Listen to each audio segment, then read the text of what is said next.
Hello friends, welcome to our channel RKP 360। तो बात आज हम लोग सीरीज बी का करेंगे, जो कि क्लास आज 2 होगा और ये आइडम का क्लास है। इससे पहले हम बता दें, जो पहले का क्लास चला वो बहुत ही बेहतरीन तरीक़ा से हमने इसको कवर किया। और इसके साथ साथ जो है मैंने एक लेटर जो है फॉर्मेटली कैसे उसको हम एक अच्छे तरीक़ा से लिखे, ये उसका सारा फॉर्मेट को एक कंबाइन विथ क्या कंसेप्ट है ना, अपलोड कर दिया गया है। उसको आप अच्छे से देखिए। और इसी के साथ साथ अब हम लोग लेटर का जो कंसेप्ट समझ लिए हैं, हम लोग लेटर पे प्रैक्टिस भी करना शुरू करेंगे। बस आज जो है एक फॉर्मल का फॉर्मेट हम लोग देखेंगे उसके बाद। बट अभी का जो क्लास है वो हम लोग का आइडम का होगा, और ये क्लास नंबर 2 है और सीरीज बी चल रहा है, और ऑलरेडी हम लोग ए कंप्लीट कर चुके हैं। तो इन सब से हट के थोड़ा सा एक आपसे हम्बली रिक्वेस्ट है, प्लीज़ आपके सपोर्ट से ही हम कुछ कर सकते हैं, ठीक है। तो बस आप अपना सपोर्ट और प्यार एक लाइक, सब्सक्राइब और शेयर से करके दिखाइए, ताकि मेरे अंदर क्या हो, एक मोटिवेशन मिले, और इस मोटिवेशन के साथ हम बहुत ही बेहतर आप लोगों के लिए काम को कर पाएँ। तो चलिए, उम्मीद करते हैं इस बात को आप लोग अच्छे से समझिएगा और कीजिएगा। इसी के साथ बिना समय गंवाए अब हम लोग क्लास को स्टार्ट करते हैं। जो पहला आइटम है उसको पहले देखते हैं, ठीक है। पहला आइटम जो है हमारे पास वो आज का है, जो हमने कल भी आपको दिया था होमवर्क के तौर पे, वो है बैक स्टेयर्स इन्फ्लुएंस, है ना। इसका मतलब क्या होता है? तो इसका मतलब होता है, जैसे आजकल ये ट्रेंडिंग में है पैरवी कराना, या कहीं भी घूस दे करके घूस जाना जॉब में, है ना।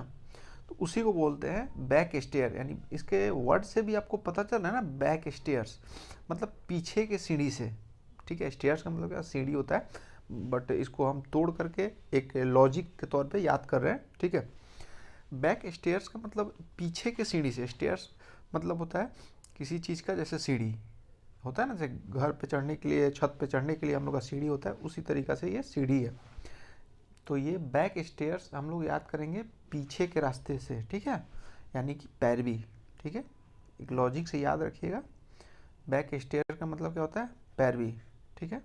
कोई भी जैसे किसी काम को सीक्रेटली करना, छिपा करके, पैरवी से, ठीक है। इसको हम इंग्लिश क्या लिख सकते हैं, कम्स फ्रॉम अ सीक्रेट। और इससे भी बेहतर अगर आपको वर्ड मिले तो उसको आप इंग्लिश मीनिंग के तौर पे यूज कर सकते हैं। ये नहीं कि जो हम बता दिए उसको आप रट रहे हैं, नहीं। अगर आपको इससे बेहतर मिले तो उसको भी आप लिख सकते हैं, ठीक है। और जिनको सेंटेंस बनाने आए वो सेंटेंस खुद से भी बनाने का प्रैक्टिस कीजिए, ताकि उससे क्या होगा कि जैसे 1000 बच्चा देखा इस क्लास को और सभी ने एक ही एग्जाम्पल लिखा, तो थोड़ा सा जो आपका कॉपी जहाँ पे भी चेक होगा वहाँ थोड़ा उसको डाउट होगा कि क्या ये कैसे सब लोग एक ही एग्जाम्पल को लिख रहे हैं। तो थोड़ा सा इधर उधर करके खुद से बनाने की कोशिश कीजिए। अगर नहीं है तब तो लिख लीजिए, उससे कोई दिक्कत भी उतना नहीं होता है, ठीक है। तो चलिए इसको एग्जाम्पल के तौर पे लेते हैं। तो एग्जाम्पल के तौर पे तो आजकल हम लेते हैं अपने जॉब के रिगार्डिंग में ही, क्योंकि जनरली हम लोग ये देख रहे हैं ना कि जॉब में ज़्यादातर ये हो रहा है कि साइड जो बैक स्टेयर्स है, यानी कि पीछे के रास्ते से लोग पैरवी करा करके ज़्यादा घुस रहे हैं जॉब में, है ना। तो इसी पे हम एक एग्जांपल लेते हैं। उसके लिए हमको क्या पहले लिखना होगा, एवरी वन, ये सब लोग जानता है, everyone knows that he did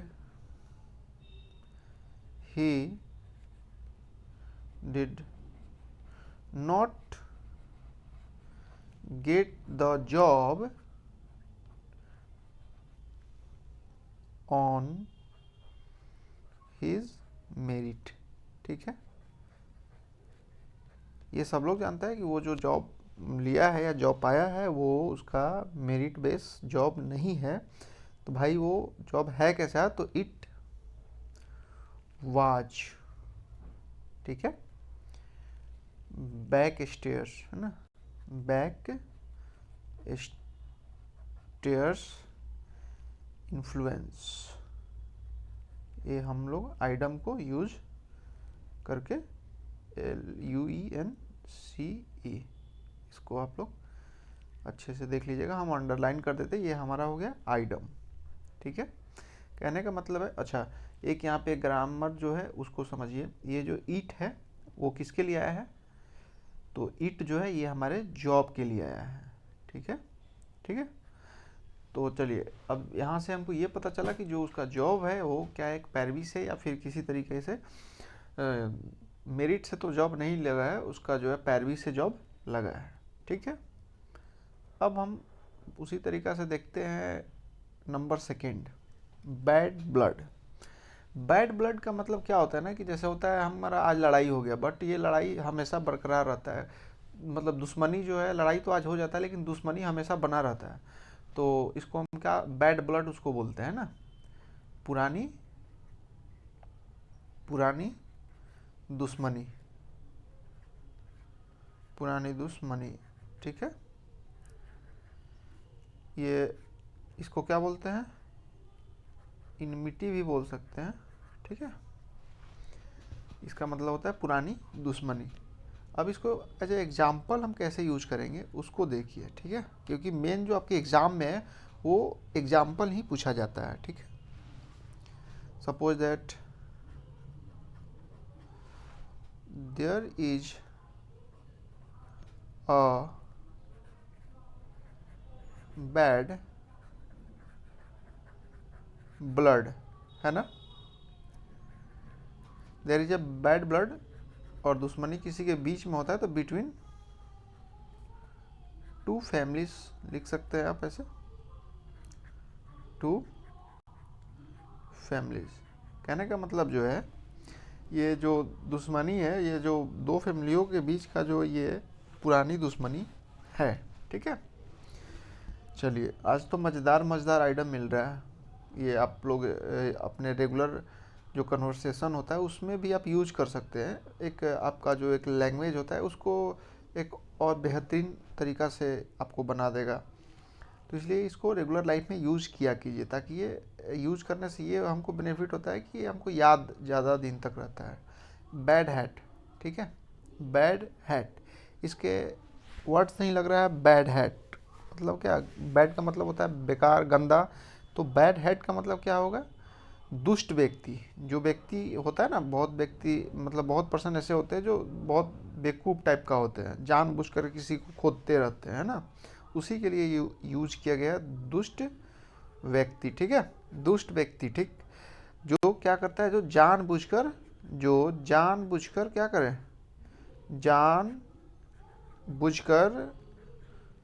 बुझकर क्या करता है, किसी को एक दूसरे को परेशान करते रहता है ना।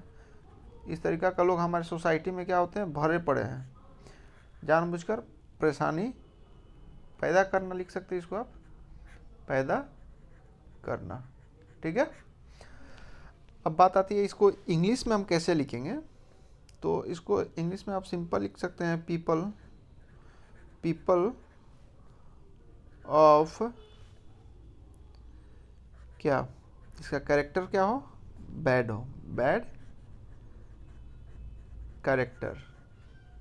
और इस तरीका का जो व्यक्ति है, जो पर्सन है, अगर सपोज दैट किसी क्लास में आपको मिल जाता है, ठीक है, तो वो आपका जो क्लास है उसको अच्छे से भी नहीं चलने देता है, टीचर को जानबूझकर टॉर्चर करता है।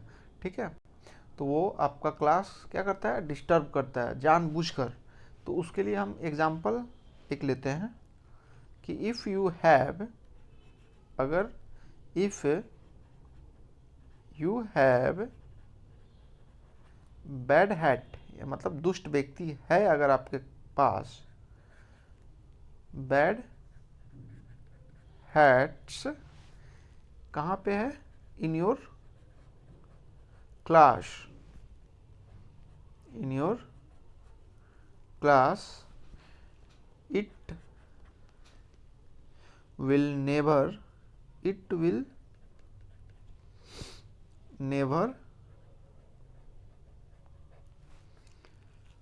Run smoothly. मतलब ये हुआ कि आपके क्लास के बीच में अगर इस टाइप का अगर व्यक्ति मिल जाता है तो आपके क्लास को स्मूथली तरीका से चलने नहीं देता, बार बार उसमें एक डिस्टरबेंस पैदा करता है। ठीक है, तो ये हमारा बैड हैट क्या हो गया, एक आइटम हो गया जिसको हमने एक अच्छे तरीका से यूज करके दिखाया सेंटेंस में। और उम्मीद करते हैं कि आप लोग को अच्छा लग रहा होगा क्लास, तो प्लीज़ लाइक और सब्सक्राइब कीजिए। चलिए, bad mouth, bad hat, bad mouth, bad blood, ये सबको एक साथ पढ़िएगा तो ये आपको पता रहेगा कि हाँ बैड के साथ कितना आइटम बन सकता है। तो बैड, पहला हम लोग क्या पढ़े, बैड ब्लड, बैड हैट और बैड माउथ। अब हम पढ़ने चल रहे हैं। बैड माउथ का मतलब क्या हुआ, बैड से मतलब क्या हुआ, गंदा। और माउथ का मतलब क्या, माउथ से हम बोलते हैं तो जो गंदा किसी के बारे में बोलता है, अभद्र जो भाषा का यूज करता है, एक टेक्निक से याद कीजिए। बैड माउथ यानी कि गलत बोलना, गंदा बोलना, यानी किसी को जो अभद्र बोलता है उसके लिए यूज करते हैं। जैसे दूसरे, दूसरे को क्या करना, दूसरे को अभद्र बोलना, अभद्र इन द सेंस ऑफ कि गलत फलत बात बोलते रहना, उल्टा सीधा गाली गलौज बोल देना, कभी कुछ बोल देना, अभद्र बोलने वाला है ना, अभद्र बोलने वाला। जैसे इसको अगर हम इंग्लिश में लिखना हो तो क्या लिखेंगे, टू से negative, negative things about what, things about someone, someone. कहने का मतलब ये है कि दूसरे के बारे में उल्टा पुल्टा हमेशा निगेटिव ही बात बोलना, कभी भी दूसरे के प्रति सही बात नहीं बोलना, ऐसे नहीं करना चाहिए, कभी भी किसी का बुराई नहीं करना चाहिए। ठीक है, ये हमारा ये इंग्लिश मीनिंग हो गया। अब इसको हम एग्जाम्पल में कैसे यूज करें, तो किसी व्यक्ति का अगर बात हम लोग कर रहे हैं तो सपोज दैट ही लेते हैं, ही इज, जैसे हमको बोलना है कि वह क्या है, दूसरे को अभद्र बोलने वाला व्यक्ति है, तो उसके लिए हम क्या यूज करेंगे, he is a bad mouth. ठीक है, तो अगर आपको सेंटेंस शॉर्ट में याद करना है तो यहाँ तक यूज कर सकते हैं, he is bad mouth in the sense of कि मतलब वो दूसरे को अभद्र बोलने वाला व्यक्ति है। इसमें व्यक्ति, आप ये सोच रहे होंगे कि यहाँ पे पर्सन तो कहीं लिखा ही नहीं है, फिर पर्सन कैसे आ गया, तो बस अब बैड माउथ का मतलब ही होता है जो दूसरे को अभद्र बोलने वाला होता है। ठीक है, तो दूसरे को अभद्र कौन बोल सकता है, गाय भैंस तो बोल नहीं सकता है, कभी बोलेगा तो इंसान ही बोलेगा। तो ये एक अंडरस्टैंडिंग पार्ट होता है जो इसमें छिपा होता है। ठीक है, अगर इसके आगे भी आपको मन है तो इसके आगे भी आप लिख सकते हैं। ठीक है, उसके लिए आप ही ऑलवेज एब्यूज, एब्यूज का मतलब वही उल्टा पुल्टा, अदर्स दूसरे के बारे में हमेशा गलत बोलना। उसी तरीका से अब नेक्स्ट देखा जाए तो नेक्स्ट में एक अजीब सा है, बेकर डोजन। बेकर डोजन का मतलब क्या होता है, जैसे हम लोग का पेयर होता है, पेयर कितना का पेयर हम लोग का होता है, 12 का पेयर होता है। ठीक है, बट अगर हमको 13 बोलना है सपोज दैट, तो उसके लिए हम यूज करते हैं क्या, बेकर, बेकर्स डोजन। ठीक है, तो बेकर्स डोजन का मतलब क्या होता है, 13। बेकर डोजन का मतलब 13। इसको हम लोग इंग्लिश में क्या लिख सकते हैं, ग्रुप ऑफ 13 आइटम्स। ठीक है, सपोज दैट जनरली हम लोग दुकान पे जाते हैं, कभी कभी ऐसा होता है कि हम लोग 12 की जगह पे 13 आइटम सपोज दैट हम लोग दुकान से परचेज किए हैं, जिसमें से क्या होता है 13 आइटम में से दुकानदार जो शॉपकीपर क्या होता है, वो आपको 12 आइटम का ही पैसा कैलकुलेट पड़ता है, मिस्टेक से उसका एक आइटम का पैसा छूट जाता है। तो ऐसा होता है कि 13 आइटम देता है, बट वो जो चार्ज करता है हमसे वो कितना का कर लेता है, 12 आइटम का। तो उसको एज ए एग्जाम्पल हम कैसे लेंगे उसको देखिए। जैसे कोई शॉपकीपर है, तो the shopkeeper, the shopkeepers, the shopkeeper क्या है, गेव हाउ मेनी सामान, बेकर डजन। बेकर डजन का मतलब 13 सामान। ठीक है, 13 item, bakers DOJDN, bakers dozen का मतलब ये हो गया 13 सामान उन्होंने दिया। ठीक है, 13 आइटम्स। बट वो जो चार्ज किया, बट यहाँ पे कितने का किया, charge only for how many rupees, only for 12। ठीक है, ये बहुत अच्छा एग्जांपल है जो हमारे डेली लाइफ में ऐसा बहुत बार होता भी है। उसी तरीक़ा से बेयर बोन्स, ठीक है, बेयर बोन्स का मतलब क्या होता है, जैसे किसी चीज़ का मूलभूत इकाई, इसका पहले हिंदी हम लोग लिख लेते हैं, मूलभूत इकाई। जैसे बात करें इंग्लिश से हटकर थोड़ा सा साइड में सेल का, तो सेल क्या है, cell is our unit of life. ठीक है, कहने का मतलब क्या है, हमारे बॉडी में बहुत सारे ऑर्गन हैं, ठीक है, बट अगर हम बात करें हमारे बॉडी का जो मूलभूत इकाई है वो क्या है, तो वो हमारा सेल है। ठीक है, उसी तरीक़ा से तो जैसे आप हमको उम्मीद है कि आप इस बात को समझें, मूलभूत इकाई का मतलब क्या होता है, जो एक हमारा सबसे इम्पोर्टेंट चीज़ होता है उसी को हम क्या बोलते हैं, मूलभूत इकाई। ठीक है, जैसे इसको इंग्लिश में लिखना होगा तो हम लोग क्या बोलेंगे, मोस्ट बेसिक, जो सबसे पहले, या नेसेसरी भी बोल सकते हैं आप इसको, नेसेसरी। ठीक है, सपोज दैट एग्जांपल के तौर पे हम लोग लेते हैं इसके लिए, the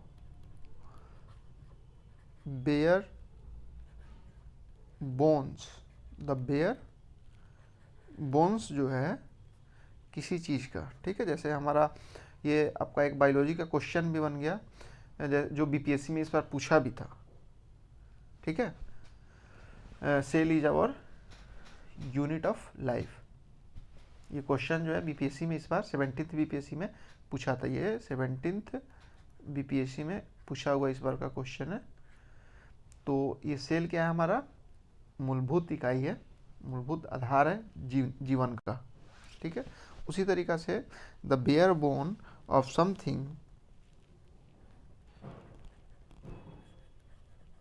somethings or its most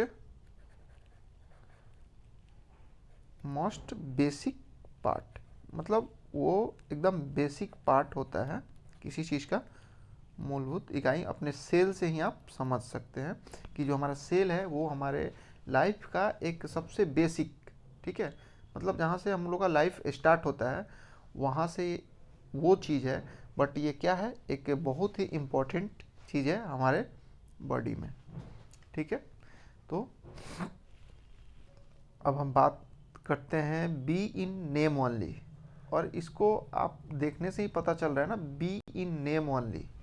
be in name only कहने का सेंस क्या है, अगर इसको आइडम का वर्ड देखे तो इसे पता चलेगा, याद करने के लिए इसको ट्रिक देखिए क्या होता है, बी इन नेम ओनली, सिर्फ क्या हो, नाम का हो, तुमसे कुछ काम होने जाने वाला है नहीं। इन नेम ओनली, सिर्फ नाम का हो, इन नेम ओनली, सिर्फ नाम का हो, तुमसे कुछ होने जाने वाला है नहीं, तो सिर्फ नाम का। जैसे होता है ना कि बहुत लोग देखिएगा कि फलाना फूफा मेरे डीएसपी हैं, सिर्फ है, बस सिर्फ नाम दिखाना कि हाँ फलाना चिलाना, सिर्फ नाम का, होने जाने वाला कुछ नहीं है। तो जो सिर्फ नाम का, आप इसको लिख सकते हैं हिंदी, सिर्फ नाम का। और इसका एग्जाम्पल का बात करें हम लोग, ठीक है, तो अच्छा इसका बात रहा इंग्लिश का, तो ये तो बहुत इजी वर्ड है, सिर्फ नाम का।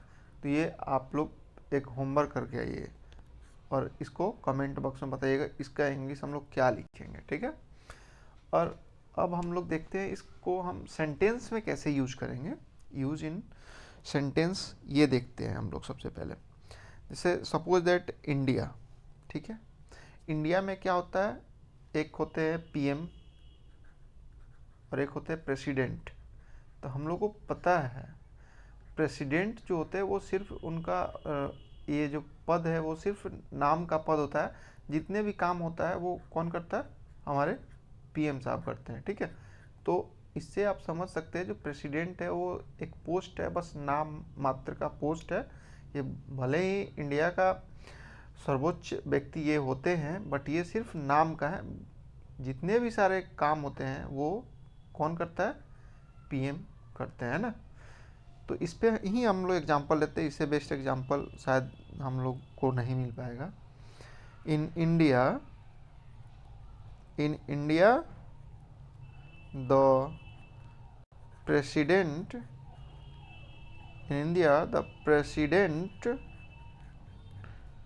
इज क्या है, इज द हेड होते हैं, हेड ऑफ किसका, हेड ऑफ द स्टेट। अच्छा, यहाँ पे बहुत लोगों को कन्फ्यूजन होगा, स्टेट का मतलब क्या होता है। स्टेट का मतलब सब लोग समझ रहे हैं अपना अपना स्टेट, जैसे हो गया सपोज दैट झारखंड हो गया, यूपी हो गया, वो स्टेट नहीं है। स्टेट का मतलब भी होता है, यहाँ पे लिख लीजिए, इंडिया। और इंडिया को स्टेट हम क्यों बोलते हैं, इसके लिए आप लोग हमको बताइएगा। अगर पॉलिटी अच्छे से आप पढ़ाई कर रहे हैं तो बताइएगा इंडिया को स्टेट क्यों बोलते हैं, ठीक है। उसके पीछे का रीज़न है, जब हम पॉलिटी का क्लास लेंगे उस समय बताएंगे कि इंडिया को हम स्टेट क्यों बोलते हैं, ठीक है। या इंडिया भी लिख सकते हैं, स्टेट भी लिख सकते हैं। इंडिया को स्टेट बोला जाता है, उसके पीछे का रीज़न जो है क्या है, ये हम जो है आपको बताएंगे नेक्स्ट क्लास में, या फिर जब पॉलिटी का क्लास स्टार्ट करेंगे उस समय हम बताएंगे। चलिए, क्या हुआ यहाँ पे, स्टेट वो जो होते हैं, स्टेट के हेड होते हैं वो क्या होते हैं, बी इन नेम ओनली, ये सिर्फ नाम के होते हैं। इनका जो इनके पास जो भी अधिकार होता है वो किसके पास होता है, पीएम के पास होता है, ठीक है। चलिए, उसी तरीक़े से बात करते हैं बियर फ्रूट। तो जैसे कि एक वर्ड है फ्रूट, तो फ्रूट से ही पता चल रहा है कि मतलब फ्रूट का मतलब होता है ना, किसी काम को करने से ये मेरे लिए फ्रूटफुल हुआ। सपोज दैट आप जिम जा रहे हैं तो वो आपके बॉडी के लिए फ्रूटफुल होता है, ठीक है। तो फ्रूटफुल का मतलब ही होता है क्या होना, एक सफल होना, या आपके लिए बेनिफिट के सेंस में वर्ड आ रहा है। तो आप इसको क्या लिख सकते हैं, हम यहाँ पे लिख सकते हैं ना, सफल होना, ठीक है। क्या होना, सफल होना। या फिर क्या लिख सकते हैं इसके लिए, एक ये भी लिख सकते हैं, या फिर अच्छा परिणाम देना, अच्छा रिजल्ट देना। तो रिजल्ट को हम लोग लिख लेते हैं परिणाम, अच्छा परिणाम देना, है ना। अब बात आती है इसको इंग्लिश मीनिंग क्या हुआ, तो ये भी नॉर्मल है, छोड़ देते हैं, आप लोग बना ले। अच्छा चलिए हम लिख ही देते हैं ना, सक्सेस, सक्सेस। या फिर इसके लिए क्या होगा, टू गिव बेटर रिजल्ट, ठीक है। अब इसको हम सेंटेंस में कैसे यूज करें ये हम देखते हैं, क्योंकि ये चीज़ जो है हमारे लिए इम्पोर्टेंट है, ठीक है। तो सपोज दैट कोई काम को हम लोग करते जाते हैं, कई बार ऐसा होता है जो हमको जो सफलता मिलती है, जो बियर फ्रूट होती है, वो काफ़ी लंबे समय बाद होती है ना। सक्सेस जो होती है बहुत लंबे समय बाद मिलती है, तो उसको हम क्या लिख सकते हैं, I got a beer fruit, I got a beer fruit after a long time, मतलब बहुत दिनों बाद जो है मेरे को सफलता प्राप्त हुई है, ठीक है। अब उसी तरीक़ा से नेक्स्ट देखते हैं क्या हुआ, बियर इन माइंड, ठीक है। बियर इन माइंड, जैसे क्या होता है, बियर इन माइंड का मतलब ही होता है किसी बात, माइंड का मतलब यहाँ पे है ना, तो इस माइंड से हम लोग लॉजिक क्या लगाएंगे, रिमेंबर, याद करने के सेंस में, याद रखना, ध्यान रखना, ठीक है। तो इसको हम लोग क्या ले लेते हैं, ध्यान रखना। किसी चीज़ का होता है ना ध्यान रखना, सपोज दैट कहीं जा रहा है आपका दोस्त जो है किसी चीज़ से डरता है, तो उसको आप ध्यान रखेंगे कि हाँ मेरा दोस्त जो है फलाना चीज़ से डरता है, तो अपने दोस्त का ध्यान रखिएगा। ठीक है, तो उसको हम सिंपली हम लोग रिमेंबर बोल सकते हैं। और एज ए एग्जाम्पल इसको सेंटेंस में कैसे यूज करेंगे वो देखिए। बियर इन माइंड, ठीक, पहले हम लिखते हैं बियर इन माइंड, मतलब ध्यान में रखना। बियर इन अपने दोस्त पे ही लेते हैं, जैसे बियर इन माइंड, ठीक। बियर इन माइंड की जगह पे अगर सेंटेंस बनाने में थोड़ा सा लग रहा है कि क्या बन रहा है उल्टा पुल्टा, तो आप इसको रिमेंबर भी लिख सकते हैं। तो चलिए हम लोग बियर इन माइंड दैट, क्या याद रखने वाली बात है, दैट योर फ्रेंड जो है, your friend is scared of height,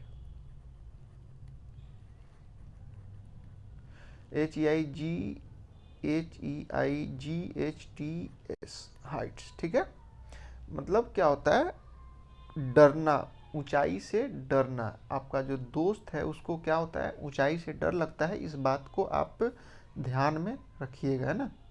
तो जैसे इस वर्ड को स्केर्ड का मतलब क्या होता है, स्केर्ड का मतलब होता है, स्केर्ड का मतलब क्या होता है, डरना, डरना, ठीक।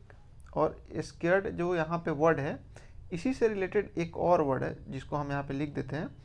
ये दोनों में आप कंफ्यूज हो सकते हैं। स्कार्स, स्कार्स, स्कार्स का मतलब क्या होता है, जैसे होता है ना किसी चीज़ का कमी, तो इसको हम बोल सकते हैं लेस, या फिर अपर्याप्त भी बोल सकते हैं। ताकि हम इसलिए ये बता दिए कि आपको कन्फ्यूजन नहीं हो। पर्याप्त या कम, और इसका साइनो आप लेस भी लिख सकते हैं, लेस, ठीक है। ये स्कार्ड और ये स्कार्स, तो ये स्कार्स किस चीज़ से बना है, कौन से वर्ड से बना है, स्कार्सिटी। कहीं हम पढ़ते हैं ना किसी चीज़ का स्कार्सिटी है, स्कार्सिटी दैट मीन्स कमी है, तो उसी का ये फॉर्म है स्कार्स। और ये स्कार्स कौन सा पार्ट्स ऑफ स्पीच है, ये आप मेरे को कमेंट करके बताइएगा। स्कार्स जो है ये कौन सा पार्ट्स ऑफ स्पीच है, ठीक है। अब आज का आखिरी क्वेश्चन है, bear the brunt. Bear the brunt का मतलब क्या होता है, इसका मतलब ही हुआ किसी गलत सेंस में, है ना। यहाँ पे हम अगर लॉजिकली देखें तो बर्न, बर्न का मतलब हम थोड़ी देर के लिए मानते हैं, इसका मीनिंग तो वो नहीं होता, बट हम मानते हैं कोई, बर्न का मतलब जलना। सपोज दैट ये एक मीनिंग नहीं है, बट हम इसको मानते हैं जलना, ठीक है। तो जलना, हम बर्न का मतलब समझ रहे हैं, जलना थे, यानी कि कहीं ना कहीं एक निगेटिव सेंस देगा ये आइटम हमको। तो इसका मतलब क्या हुआ, निगेटिव सेंस का मतलब ये हो जाएगा, इसका मतलब बुरा परिणाम।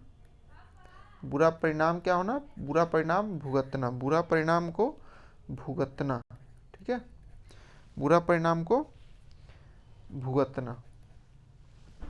अगर बात करें इसको इंग्लिश में कैसे लिखेंगे, तो किसी चीज़ से जैसे सफ़र करते हैं ना, suffer the worst, suffer the worst of something, ठीक है।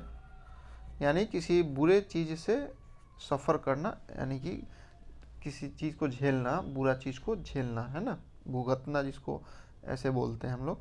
अब बात आती है इसकी एग्जाम्पल, तो एग्जाम्पल इसको कैसे लें, ठीक है। अक्सर हम लोग देखते हैं बच्चे का जो गलती होता है उसका, गलती का परिणाम जो होता है वो पेरेंट्स को झेलना पड़ता है। सपोज दैट आप आज कोई बाहर में क्राइम कर देते हैं, आप तो अंदर चले गए, लेकिन वो सारा जो उसका खर्च होगा, उसके बाद जो समाज से ताना सुनना पड़ेगा, वो किसको झेलना पड़ता है, हमारे पेरेंट्स को झेलना पड़ता है।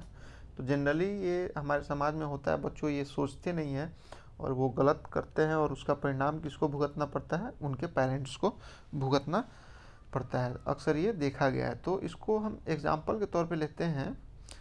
Often, often parents have to bear, हमारा क्या हो गया, बियर द बॉन्ड, हमारा एक आइटम हो गया बियर द बॉन्ड। इसको हम क्या करेंगे, अंडर लाइन कर देंगे, of the wrong doing of their child, of their child. ठीक है, मतलब बच्चों का गलती का परिणाम जो है वो गार्जियन को भुगतना पड़ता है। ठीक है, तो आज के क्लास जो हुआ, आज हम लोग टोटल कितना किए, टोटल आइटम आज हम लोग 10 किए, और हम लोग का सीरीज जो है 10 का चलता है। 10 एक सेट में 10 का सेट होता है जो कि हम लोग का पर डे होता है। तो इसी के साथ जो है हम लोग आज सेवा समाप्त होता है, और आपसे रिक्वेस्ट है कि प्लीज़ क्लास अगर अच्छा लगे तो इसका रिस्पांस देकर बताइए, और अपने फैमिली को हम लोग बड़ा करते हैं ताकि और भी सब्जेक्ट हम लोग एक अच्छे तरीक़ा से अच्छे प्लेटफॉर्म पे इसी तरीक़ा से लेकर आएँ और इस प्लेटफॉर्म को बड़ा करें, और हमारा जो नेक्स्ट और सब जो भी एग्ज़ाम है उस पर भी हम लोग काम कर पाए ना। तो इसके लिए आपसे एक हम्बली रिक्वेस्ट है, प्लीज़ सब्सक्राइब कीजिए, और ज़्यादा से ज़्यादा वीडियो को जो है जिसके लिए यूज़फुल हो उसके पास पहुंचाइए, और अच्छे से पढ़िए। तब तक के लिए बाय, फिर मिलते हैं नेक्स्ट क्लास में।